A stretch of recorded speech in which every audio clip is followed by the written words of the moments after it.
So speaking of no one can be PewDiePie, It's a special so recently Time Magazine put out a list of the most influential people on the internet, and surprise, surprise, PewDiePie was one of them. What number? I don't know off the top of my head. Hold on. Let's see. You're gonna find out. You don't. It's Anyway, I'm not going to find it. I don't even But I don't even know if it was a numeric list.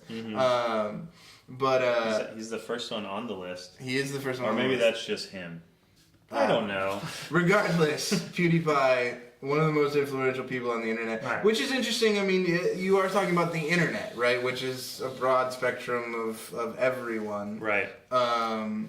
You know, to have a gamer on there, does it say something about gaming video, or does it say something about PewDiePie? Both. I mean, it's the natural evolution of the medium. Like, you know, more and more credibility. You know, that right. The respect gaming video train keeps on rolling. Yeah. And we get things like this. And you know, I mean, right? He's a celebrity.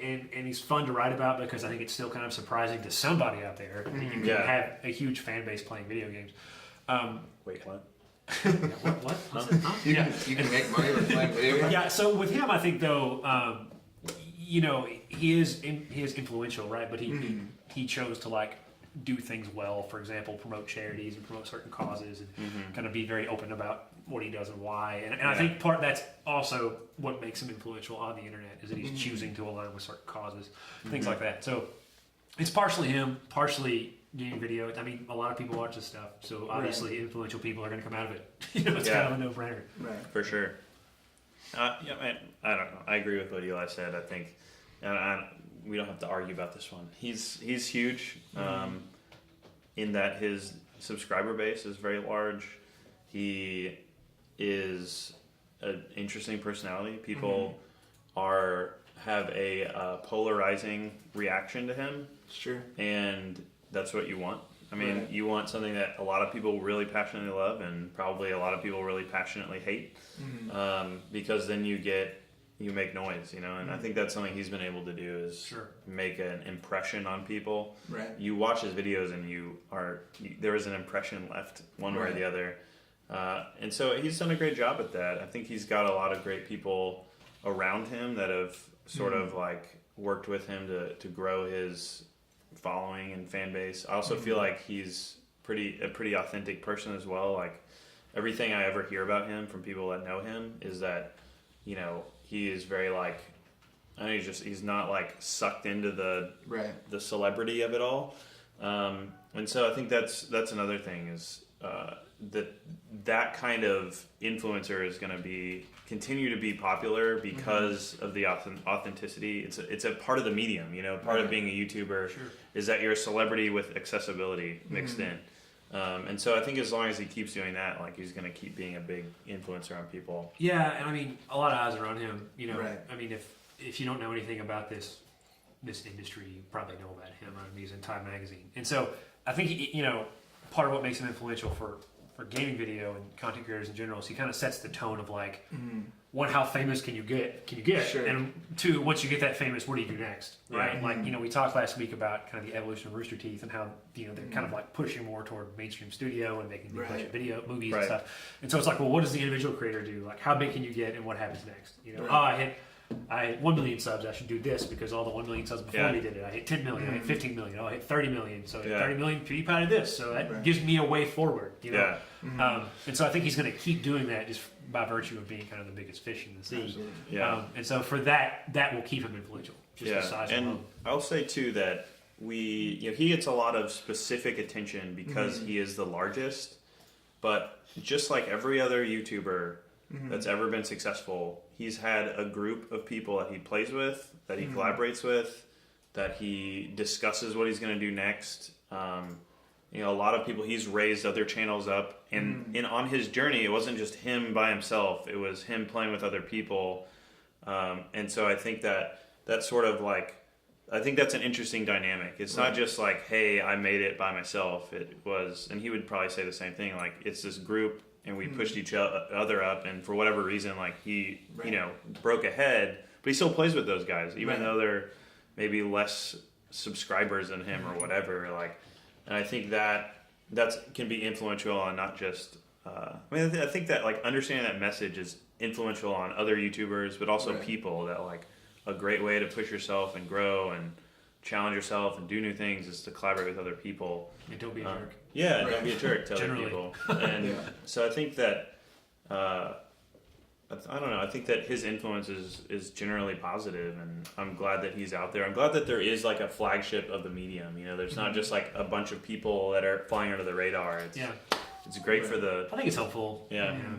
Do you think he is a good person to be kind of the representative of the medium? I mean, he stays out of trouble for the most part. that's true. Like, he stays out of a lot of controversy. He doesn't have a lot of controversy. I don't think.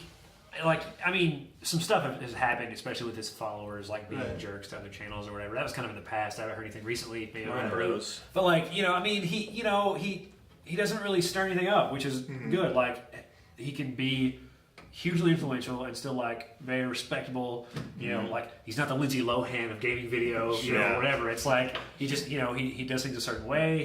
He does things very respectfully, and it keeps working. And so I think it puts the medium in a good image. I mean, even if he's screaming and swearing in amnesia videos, you know, as a person, he's still like generally, you know, being relatable and not being a jerk. Yeah, and it's helpful for everybody. Absolutely. And I think that his content may not be representative of the entirety of the medium, but I mean, there's other people like Rooster Teeth, like Total Biscuit, folks like that are kind of. You know, like once you find PewDiePie, you oftentimes find some of those folks because they're big enough that they make a splash, and so you can kind of get like as an entry point. Right. You know, he's I think a great one. So, yeah, that's my thoughts on that.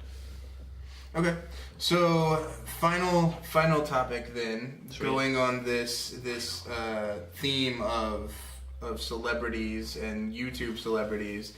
Vice just did a documentary on esports. It's a great documentary. You should all go watch it. But about half of one of their episodes was focused on KSI and his lifestyle. Yeah. And it was very.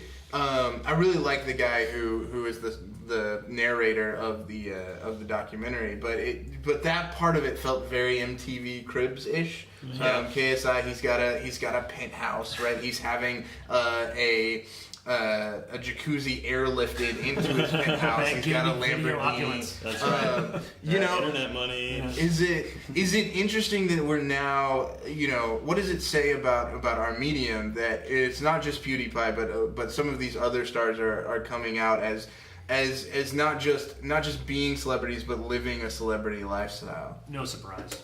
I don't know. I mean, you get the eyeballs and the money follows. You get the money and the lifestyle follows. I mean, there's no shock here at all to me. Right. Oh my God, a rich guy buys a Lamborghini. Shocked. Like, no, it's totally like whatever. Right.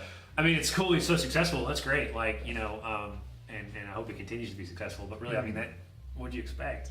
I mean, you know, I'm still living in my parents' basement. I'm making $2 million a month, but you know, it's just the lifestyle I want to have. No, he's gonna go buy Lamborghinis and airlift jacuzzis because he's got the money and he wants it. Whatever, and man. I think that's the key part that people understand is that is the amount of money these people make. Yeah. Like that's the shocking part. That's the surprising part. It's the fact that you can play FIFA, you know, and make $2 million a year. You're not playing soccer. Like you're making more than some soccer professional athletes make. It's true. You know, and or football, wherever you're watching this, and that's the insane part to most people that you can make that kind of money, and play games. But that's what other people think, right? Because he's not just playing games. Like he's a hardworking entertainer.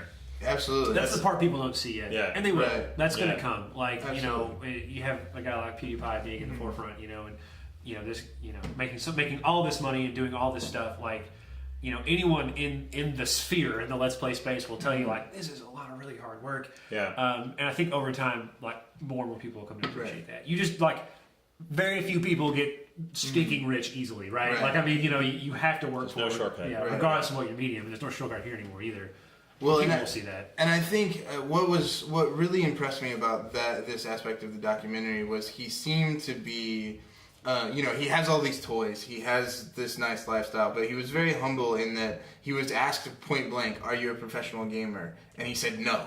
And he was very much talking about esports players and they're professionals. He's an entertainer, and I think he was very clear about how much hard he worked and how much even all of his toys contribute to him being an entertainer. Yeah.